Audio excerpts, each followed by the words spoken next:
जीवन हमारे लिए प्रश्नों का कारण भी बनता है और यदि समाधान बस पर इतना सा है जो इस मन के स्वभाव को समझ जीने लगता है उसके जीवन के दुख स्वतः ही विलीन हो जाते हैं। मन के स्वभाव को समझने का एक ही तरीका है स्वयं के प्रति जागरूक होना यानी सेल्फ अवेयरनेस।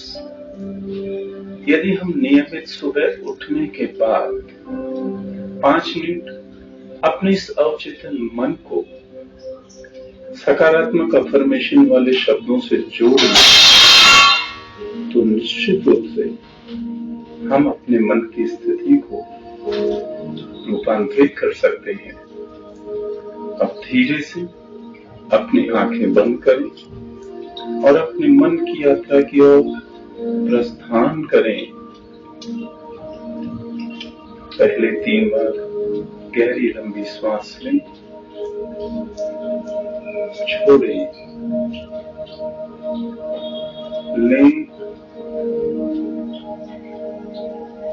छोड़ें।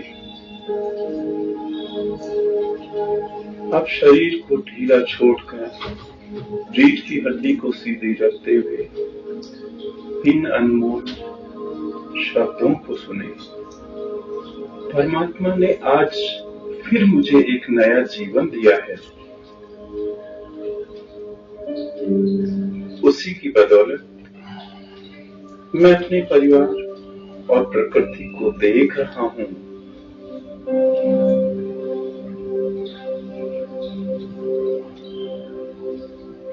मैं स्वस्थ आत्मा हूँ।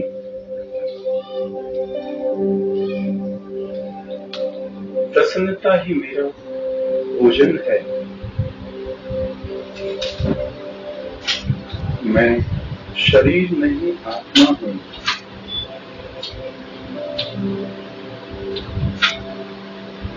शरीर केवल मेरी पहचान है।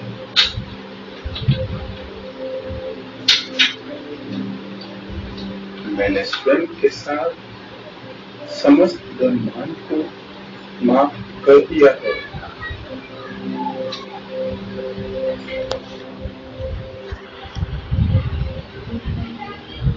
मैं सत्य का अनुसरण करने वाली सत्योगी आत्मा हूँ।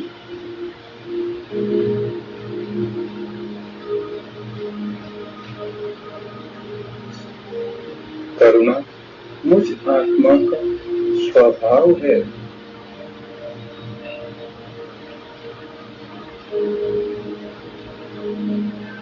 मुझ आत्मा का भी अंतिम छोर परमात्मा है।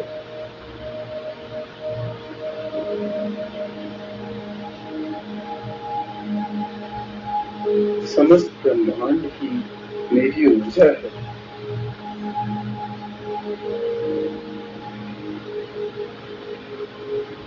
अब एक मिनट अपनी आती हुई सांस को और जाती हुई सांस को महसूस करेंगे। आती हुई सांस ही मेरा जीवन है। जाती हुई सांस ही मृत्यु है। आती हुई सांस ही मेरा जीवन है।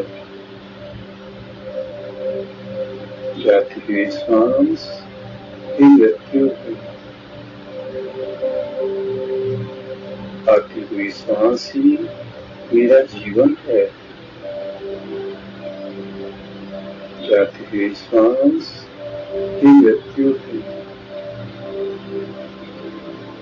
और धीरे धीरे अपनी आंखें खोलें। समस्त ब्रह्मांड शक्तियों को नमन करें। आप सबका कल्याण हो।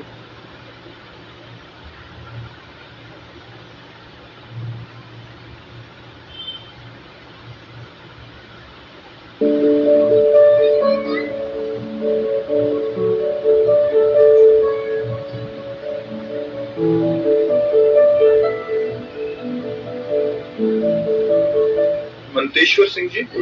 महाराज जी सत श्री अकाल। महाराज जी मैं आस्तिक हूँ, अपने गुरु ग्रंथ साहिब में बहुत आस्था रखता हूँ और आपको भी सुनना अच्छा लगता है।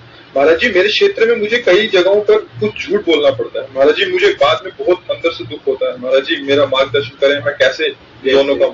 आप जैसे भी बोलिए कि कहा झूठ बोलना पड़ता है। जैसे महाराज जी किसी के साथ काम करें, कई चीजों पे ऊपर नीचे बताना पड़ जाता है कि जो पीछे की चीजें वो हमको क्लियर नहीं बतानी पड़ती।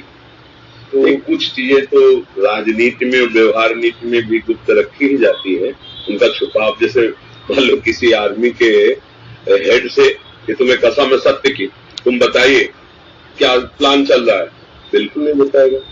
गर्दन काट दो तो नहीं बताएगा। और अगर लगा कि बोलना है तो 100% झूठ बोलेगा। झूठ बोल क्योंकि उसको देश की रक्षा करनी है, अपने प्लान को बचाना है। उसके प्लान में हजारों का जीवन छुपा हुआ है, उसके प्लान में शत्रुओं का विनाश लिखा हुआ। तो कुछ राजनीति पक्ष में, कुछ धर्म पक्ष में, जैसे कि आप सत्य बोलिए, कितना भजन करते, बिल्कुल बिल्कुल प्योर झूठ बोलना पड़ेगा। कुछ भजन नहीं, कोई साधना नहीं, हम तो केवल ऐसे सहारे से चल रहे हैं। अब इसमें थोड़ी कि सत्य को ये ऐसे नहीं। तो इन विषयों का, अब जैसे एक व्यापारी आए थे कपड़े के, उनका कि मुझे झूठ के बिना नहीं काम चलेगा, तो उन्होंने कहा नहीं ऐसा इसमें नहीं। सब कोई जानता है कि आप दुकानदारी करो प्रॉफिट के लिए, तो आप जैसे कह सकते हो ये कपड़ा 140 रुपया मीटर है, पर आप जब ये बोलते हैं कि मैं कसम से कह रहा हूं कि इसमें मुझे 1 रुपया फायदा नहीं है, 140 रुपया मीटर है और ये हम इतना ही देंगे आपको, और मुझे बिल्कुल मैं इतने में लाया, अब आपका झूठा हो रहा है। हमें क्या बच रहा है क्या नहीं बच रहा, आपको कपड़ा पसंद हो तो 140 रुपया मीटर है, आप ले लीजिए, आप अन्यथा जाइए, आप देख लीजिए। सत्य पे चलोगे ना, अच्छी वस्तु बेचोगे ना, तो अपने आप लोग जो सही दिमाग वाले वो आएंगे कि यहाँ मोल भाव की जरूरत नहीं, यहाँ सही है। अब हम जब कार्ड एकदम बोल रहे कि कसम से कह रहे तो अपराध तो बन ही रहा है। 10, 20, 40 रुपया में तुम झूठ बोल रहे हो, ऐसे झूठों को संभालना है। हर कोई जानता है कि व्यापार करता मुनाफे के लिए, जो खरीदने आता है हमको उसको सफाई पे ऐसे नहीं करनी कि मैं उसे, तो व्यापार सब कोई जानता, तो उसमें झूठ बोलना जरूरी क्यों है। लेकिन राजनीति पक्ष में, धर्म पक्ष में कुछ ऐसी बातें हैं जिनको छुपाना अनिवार्य, उसमें थोड़ी कि मैं सत्य बोल देना। ये आप देखो, जो झूठ दूसरे को फंसाए, ठगे, दुख दे, उसका नाश हो रहा हो, ऐसा नहीं करना चाहिए। जिस असत्य बोलने से, जिस छुपाव से बहुतों की जान बच रही हो, वो हमारा देश सुरक्षित रहे, हमारा परिवार सुरक्षित रहे, वो झूठ हमारे लिए कोई असत्य नहीं है। समझ पा रहे ना। डॉक्टर श्वेता दीवानची दिल्ली से। महाराज जी राधे राधे। महाराज जी मैं एक डॉक्टर हूँ। महाराज जी मैं अपने व्यवसाय के साथ कैसे प्रभु की भक्ति करूं? महाराज जी क्या माला पूजा पाठ से ही भक्ति संभव है या मन और भजन के बैकग्राउंड सिमरन से भी? देखो, जब आप डॉक्टर हैं तो आपके पास मरीज आएंगे, तो मरीज रूप में भगवान आए, पहली भावना करनी। आपने पूछा माला आदि से ही क्या भगवत प्राप्ति होती है क्या? ऐसा नहीं, माला आदि अंग है। माला भजन का एक अंग है, संपूर्ण भजन नहीं है। संपूर्ण भजन ये कि हम जिसका नाम जप कर रहे हैं उसी में हमारा मन पूर्ण रूप से लय हो रहा है। हमें अपनी स्मृति, संसार की स्मृति, भोगों की स्मृति है, तो फिर भजन संपूर्ण नहीं माना जा रहा, वो एक क्रिया हो रही है। भजन का तात्पर्य जिसका भजन करें उसमें लीन होना। अब ये थोड़ा आगे की स्थिति, तो प्रारंभ यहां से करते हैं। जो मरीज आया, पहले उसमें देखो कि इस ढांचे के अंदर प्रभु बैठे हुए हैं और हमें सेवा का अवसर देने के लिए आए, और जितना प्रभु ने हमें ज्ञान दिया है उतना हम इसकी दुख निवृत्ति रूपी पूजा करेंगे। समझ रहे ना? और खूब भाव से उसकी वचन के द्वारा मत बोलकर।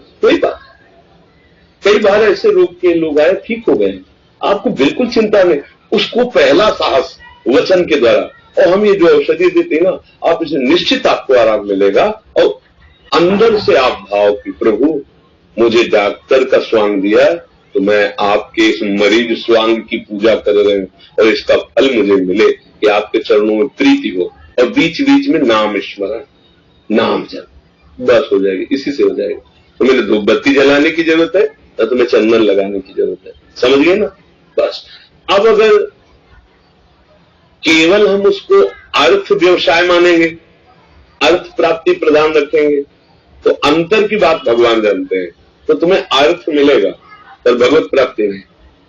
आपके अंदर में है ये जो मैं कृत्य, जो मैं क्रिया कर रहे हूं, इसके फल से भगवान प्रसन्न हो, तो निश्चित वो पूजा ही है, उसमें इतना भी फर्क नहीं है, वो पूजा ही है। बिल्कुल विश्वास कीजिए। संतों के वचनों पर विश्वास किया था ना कि भाई हमें तो संत ने आदेश कर दिया, गुरुवाणी ने आदेश कर दिया, अब हम उसके हमें पक्का विश्वास, इससे भगवान मिल जाएंगे। बीच बीच में जब आपका स्मरण बने तो नाम जप कीजिए और खूब सेवा कीजिए। कोई जो गंदे आचरण होते हैं वो भगवत प्राप्ति के मार्ग वाले उपासक स्वीकार नहीं करते।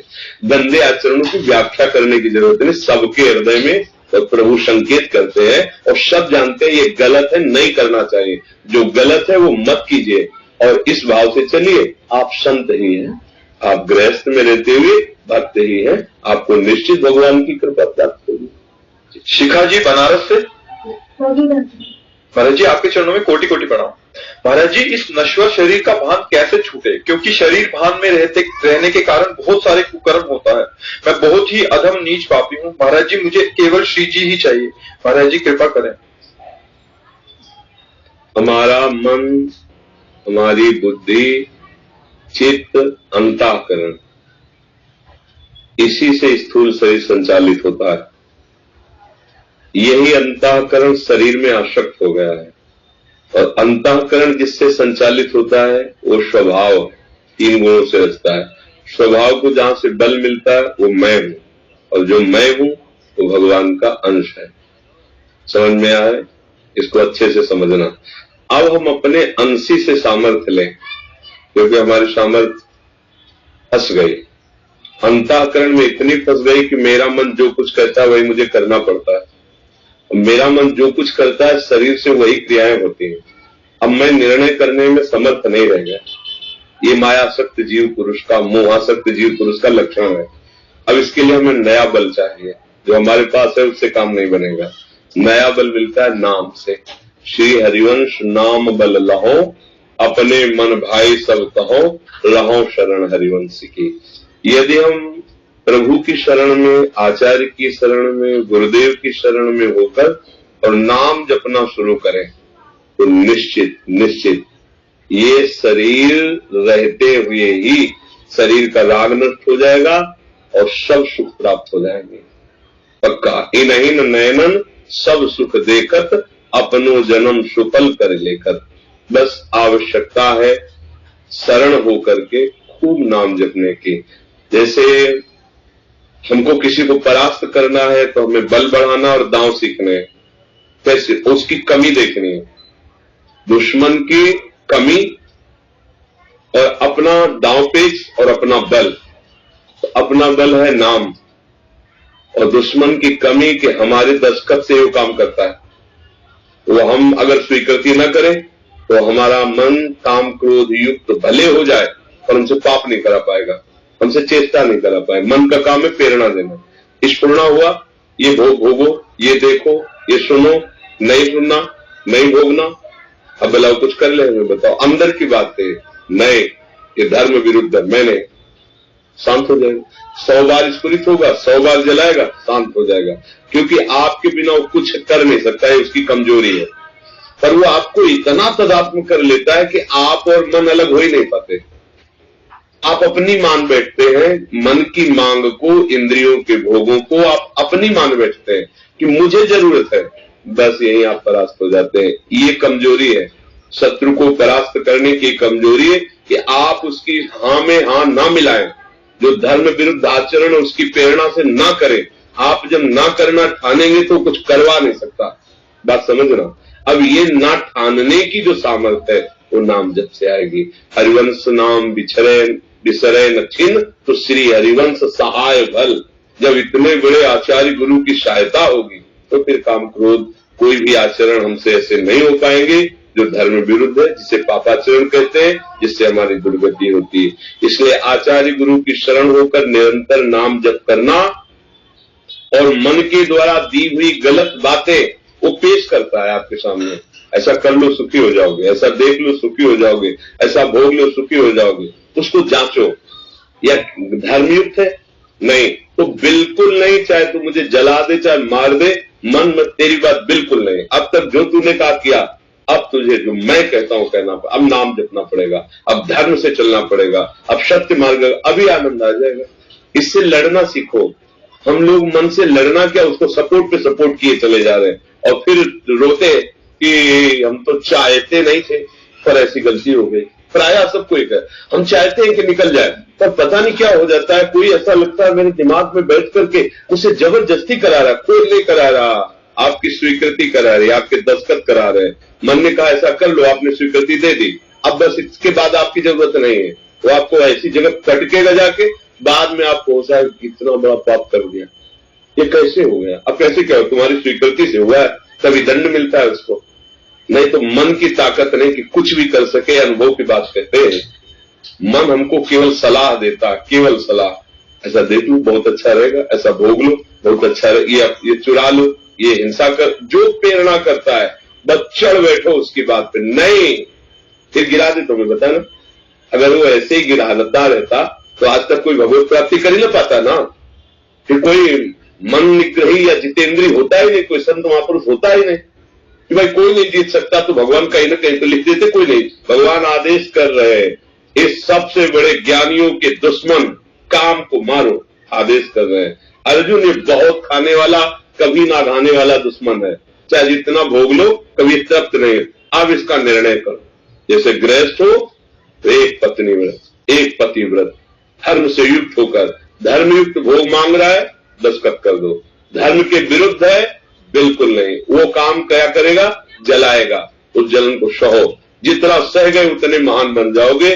जैसे स्वर्ण जलता है तो और तपता है, प्रकाशित होता है, ऐसे तुम्हारा हृदय जलेगा, तुम्हारे पाप नष्ट हो जाएंगे। अगर उस जलन से हार कर तुमने फिर क्रिया कर दी, वो बांधता चला जाएगा, वो फिर दुर्गति हो जाएगी। अमित जी लंदन से। महाराज जी आपके चरणों में कोटि कोटि प्रणाम। महाराज जी मेरा प्रश्न है कि भगवत प्राप्ति क्या है? क्या भगवत प्राप्ति का मतलब मोक्ष है? भगवत प्राप्ति का ऐसा समझ लो, जैसे आप भारतीय होकर के लंदन में हो और आपको भारत में ही विश्राम मिलेगा, तो आप वहां करते हुए छटपटाते रहोगे कि ज्यादा से ज्यादा कमा लूं और फिर अपने गांव जाऊं, अपने परिवार अपने घर में मिलूं आके।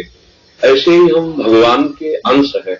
ममैवांशु, गोस्वामी जी कह रहे हैं, ईश्वर अंश जीव अविनाशी। हम क्या भटक रहे हैं, कभी शरीर सुख में, कभी इंद्रिय सुख में, कभी पद प्रतिष्ठा पर, कहीं कुछ टिकाऊ नजर नहीं आ रहा है। कहीं कुछ, एक क्षण वो इतने बड़े पद में होता है, दूसरे क्षण वो जेल में होता है। एक क्षण वो बड़े सुख से भोगी शरीर को स्वीकार करके बड़ा गर्वित होता है, दूसरे क्षण में अपने को अस्पताल में देखता है। एक क्षण ये होता है कि बड़ा साम्राज्य फैला, दूसरे क्षण में मृत्यु का समय आ जाता है, कुछ हाथ नहीं लगा, कुछ हाथ नहीं लगा। तो ये है बाहरी दशा। हमको ऐसा साम्राज्य चाहिए, ऐसा सुख चाहिए कि जहां आनंद ही आनंद हो। तो ईश्वर अंश जीव अविनाशी, चेतल अमल सहज सुख राशि। जो चैतन्य है, निर्विकार है, आनंद में सुख राशि है, मैं हूं। और हमारे अंशी जो आनंद सिंधु सुख राशि प्रभु हमारा, उनका जब तक उनका मिलन नहीं होगा तब तक भटकाव नहीं, कुछ नहीं हाथ लगेगा। आप बताओ, देखो कई अरब रुपया बैंक में जमा है, लड़के बच्चे जिनको जीवन में पाल पोस कर पढ़ाया लिखा है, बड़ा किया, बहू बेटा, मकान, साफ सुख है, जाने का नंबर आ गया। अब इस घड़ी पर विचार करो, तुम्हारे साथ जाएगा क्या? ये शरीर संबंधी सब छूट रहा है, अब जाना कहां है कुछ पता नहीं, क्या होगा कुछ पता नहीं। लेकिन जिनको हमने जीवन भर समेटा है कोई साथ नहीं, धोखा हो गया ना, पूरा जीवन धोखा खा गए ना। तो वो तुम्हारी का संपत्ति का उपभोग करेंगे जो तुमको बिल्कुल नहीं जानते, कोई भी तुमको नहीं जानता, तुम अपने को नहीं जानते, न तुमको कोई जानता है और न तुम किसी को जानते हो। केवल बाहरी फोटोओं को मान लिया है, ऐसा फोटो है 5 चौथी, और ये टिकेंगी नहीं, तो धोखा भी हो गया जीवन। इसलिए भगवत प्राप्ति आवश्यक है। हमको अपने घर में ही विश्राम मिलेगा। हमारे घर वाले प्रिया प्रीतम प्रभु है, हमारा घर धाम है। आए मिले परिवार आपने, हरि हसी कंठ लगायो, भाग बढ़ो वृंदावन पर। अब आ गए अपने घर, ये हमारा घर संसार शरीर नहीं है, छूटेगा। जो छूटेगा वो अपना है। जैसे आपको सरकारी बंगला मिला, बढ़िया गाड़ी मिली, तो आपके अंदर चुभेगा कि मेरा नहीं है। किसी समय आ सकता है कि अब अमुक जगह ट्रांसफर किए गए, अब खाली कीजिए, तो उसमें आपको कहीं राग नहीं होगा। पूरे बंगले में रहेंगे, गाड़ी प्रयोग करेंगे, पर आपको कोई पूछे बहुत बंगला अच्छा है आपका, तो नहीं सरकारी बंगला है, समझ रहे ना। छोड़ने में आपको एक सेकंड कोई दुख नहीं लगेगा, क्योंकि आपको पता है कई बार छोड़ चुके हो, आगे भी छोड़ना है तो सरकारी आदमी हमें जहां भेजे जाएंगे, ठीक है ऐसे ही ये बंगला गाड़ी मिली, पर हम इसको सरकारी नहीं मानते ना। अब आप बंगले पे चारपाई डाल के बैठ जाओ, नहीं हटेंगे तो होश आएगा, डंडा मार के जबरदस्ती पार करे, को आगे जो सुविधा मिलने वाली थी वो काट दी जाएगी कि आपने सरकारी हुक्म को अवहेलना की, आप इसके अधिकारी नहीं हो। ठीक ऐसे ही बहुत बढ़िया बंगला मिला है, 9 द्वारों का दिव्य बंगला है, इसमें ज्ञान है, विवेक है, हम पशु थोड़ी है, हर चीज का निर्णय करने की सामर्थ्य है। अब इस बंगले से सरकारी काम कर लो। साधन धाम मोक्ष कर द्वारा पाए न जे परलोक संभाला, प्रभु की प्राप्ति कर लो। बोले वो काम तो हुआ नहीं, तो सरकारी काम तो किया नहीं, और अवधि पर सरकारी बंगला खाली करा लिया जाएगा। अब आगे उन्नति होगी नहीं, क्योंकि सरकारी काम किया नहीं, इसका दंड मिलेगा तुम्हें। सरकारी काम है, अपना काम बना लो, अपने घर पहुंचो, भगवत प्राप्ति कर लो, सब छीन गए। अब आ गए लाइन में 83,99,999 योनियों में भटकते, फिर कभी प्रभु कृपा करेंगे, फिर अवसर देंगे। तो इतनी बड़ी चूक काहे को करें? सब कुछ करते हुए, खाते पीते सोते जागते भोगते हुए भी भगवत प्राप्ति हो जाएगी। कैसे? धर्म से भोगो, धर्म से धन कमाओ, खूब नाम जप करो, दूसरों को सुख पहुंचाने की भावना रखो, कृपा भगवान की हो जाएगी, पार कर देंगे। गृहस्थों से ज्यादा ये नहीं चाहते कि तुम आंख मूंद कर 8 घंटा बैठो, 8 घंटा कुशलपूर्वक काम करो, परिवार का पोषण करो, नाम जपते हैं, राधा राधा राधा। किसी की हिंसा मत करो, किसी पराई माता बहन की तरफ बेविचार दृष्टि मत, अभी आनंद आ जाए। अब गंदे काम करो, मतलब कानून के खिलाफ चलोगे ना, और जिस दिन फंस जाओगे उस दिन सब छिन जाएगा। बड़े पदाधिकारी होते हैं, बड़े धनी मानी सम्माननीय पद में होते हैं, जाते हैं कि नहीं जाते? आप लोग तो सब समाचार सुनते हैं, संसार जाते नहीं जाते? बस एक दिन उनके हुक्म से ये हो सकता था किसी को, आज वो कानून में फंस गए तो उनको अंदर जाना पड़ा। ऐसे ही अपने सब है। हमारा जैसे भारतीय संविधान है, ऐसे भागवतिक संविधान है, वेद सिद्धांत, शास्त्र सिद्धांत। अरे गांव का आदमी पढ़ा लिखा नहीं, वो क्या जाने कानून क्या है? अरे कुछ नहीं होता, लेकिन जब फंसेगा कि तुम्हारे ऊपर 302 का केस लगा, तुम्हारे ऊपर अमुक केस लगा है, और फिर उसको लगता है बात तो सच्ची थी, ऐसे कहते क्या होता है नरक वरक यार, ये सब लिखी पढ़ी बातें हैं, चलो मनमानी करो। और जब फंसेगा तब कानून हो जाता। अच्छा, उस समय अवसर नहीं होता, आपको सजा भोगनी पड़ेगी। उस समय उसको समझ में आ गया कि वास्तविक मेरे से गलती हुई, अब तुम्हारी समझ काम नहीं करेगी, क्योंकि साबित हो गया है, अब दंड विधान होगा। तो वही दंड विधान फिर बड़े बड़ों को भोगना पड़ता है। इसलिए जरूरी है भगवत प्राप्ति। पूरे पीछे के जितने कर्म वो भस्म हो जाए, कोई कर्म अगला हमको दंड न दे सके, इसलिए जरूरी है भगवत प्राप्ति। हमारा विश्राम स्थल है भगवान के चरणारविंद। अगर ये नहीं हुआ तो विश्राम नहीं मिलेगा। जिनको तुम अपना समझ रहे हो, जो कुछ अपना समझ रहे हो, वो तुम्हारे अंतिम समय में कोई नहीं होगा। पक्का देख लो, तुम अपने पिता को कितना याद करते हो, कितना स्मरण करते हो। तुम्हें तैयार किया, पढ़ाया लिखाया, पूछा, अगर पधार गए तो कभी साल में वो जो पिंडदान करने, वो भी अगर धार्मिक प्रवृत्ति होगी तो नहीं गए तो ऐसे तुम्हारे बेटे का तुम्हारी आरती करेंगे रोज, क्या ऐसे ही होगा? कोई नहीं किसी को जानता। बड़े बड़े चक्रवर्ती सम्राट में खंडहर पड़े, कबूतर अगरे, कुछ नहीं। सत्य वस्तु यही है कि अगर नाम जप लिए तो ये अविनाशी, ये तुम्हारे साथ जाएगा। सत्य से चले, धर्म से चले, ये तुम्हारे साथ जाएगा। तो पैसा यही पड़ा रहे, इसलिए जरूरी है भगवत प्राप्ति। क्यों? समझ में आ रहा है? पर जी हम जैसे भक्त जो आपकी छत्रछाया से इतनी दूर है, उन्हें गुरु भक्ति की प्राप्ति कैसे हो सकती? तो आप दूर कहाँ समझ रहे हो? वामन भगवान ने चरण जब बढ़ाया तो ब्रह्मा जी के सब ब्रह्मलोक पहुंच गया, एक ही चरण में ब्रह्मलोक तक, और दूसरे में सब, तीसरे के लिए जगह नहीं थी। टांग के अंदर ही तो दूरी है क्या? टांग के अंदर ही हो, कोई दूरी थोड़ी है। तुम तो ब्रह्मलोक में जब चरण पहुंच गया ये तो मृत्यु लोक है, बहुत मतलब एक टांग के अंदर ही हो भगवान की, दूरी नहीं है। और दूसरी बात, जब सर्वत्र है तो जहां तुम हो वहां है कि नहीं, सब में है, तो जब सब में है तो आप में भी है, सब समय में है, तो जिस समय में आप उस समय में भी तो है ना। सबको प्यार करते हैं तो आपको भी प्यार करते हो, कहते हैं सब मम प्रिय सब। तो कोई भी दलील ऐसी नहीं जिससे हम अपने को भगवान से दूरी समझ सकें। और वैसे लौकिक दृष्टि से देखो तो आज का कलयुग का बहुत कृपा प्रसाद है कि वृंदावन की बात आप ऑस्ट्रेलिया अमेरिका में सुन लीजिए, नहीं सर्च कीजिए, तत्काल सुन लीजिए। ये सुविधा तो हमें लगता है सत्ययुग में भी नहीं होगी, उसमें तो ध्यानस्थ होकर भले कुछ, लेकिन आजकल तो सर्च कीजिए, आप सुन लीजिए। तो हमें लगता है रोज का रोज जो भागवती की वार्ता आदि है वो सब पढ़ती है, आप उनको गौर से सुनिए, ध्यान से, और ऐसा अनुभव कीजिए कि मैं वृंदावन में सुन रहा हूँ, और आदेश का पालन कीजिए। तो हमें लगता है ये दूरी जो प्राकृतिक दूरी है, हृदय की दूरी नहीं रहेगी, और हृदय की दूरी न रहना ही नजदीकीपन है। अब कोई हमारे पास रह रहा, मनमानी आचरण कर रहा, हमारी बात नहीं मान रहा, तो सच्ची मानिए तो हमारे समीप नहीं है। कोई बहुत दूर रह रहा है, इतना प्यार कर रहा है और हमारी बात मान रहा है, तो सच्ची मानिए हृदय से बहुत नजदीक है। तो हृदय की नजदीकी है और हृदय की दूरी है। अगर आप ऐसा शब्द बोले कि हम आपकी छत्र छाया में, आप दूर नहीं है, वो छत्र और वो छाया बहुत नजदीक किए हुए आपको। और जो पास रह रहे हैं और मनमानी आचरण कर रहे हैं, आज्ञा उल्लंघन कर रहे हैं, बहुत दूर है, अभी बहुत दूर है। कैसे? जैसे यही भगवान विराजमान, और उनके अनुसार नहीं चल रहे तो है ना बहुत दूर। और जब हम उनके अनुसार चलने लगते हैं, श्री कृष्ण अनुकूल लेन, तो यही प्रकाशित हो जाते हैं, इतने नजदीक कि हमारा शरीर बहुत दूरी है, वो इतने नजदीक हो जाते हैं। मुझे लगता है ये भी नहीं सोचना है कि हम बहुत दूर रहते हैं, ठीक है ना। अर्चना तिवारी जी, संजय तिवारी जी, सदगुरुदेव भगवान आपके चरणों में कोटि कोटि प्रणाम। महाराज जी, इस शरीर के पतिदेव जी वृंदावन धाम में अखंड वास ले लिए हैं, लेकिन मुझे कई बार जरूरी काम से कभी कभी घर से बाहर जाना पड़ता है, तो इस दोष से मैं कैसे बचूं? नहीं, दोष नहीं, सेवा है, इसे दोष मत मानिए।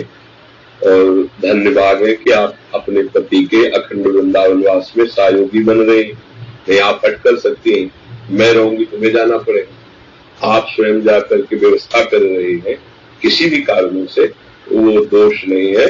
आप प्रयासरत रहिए, पति को भगवत स्वरूप मानिए और उनकी आराधना में रहेंगे ना, तो जो गति पति को प्राप्त होगी वही गति आपको प्राप्त होगी।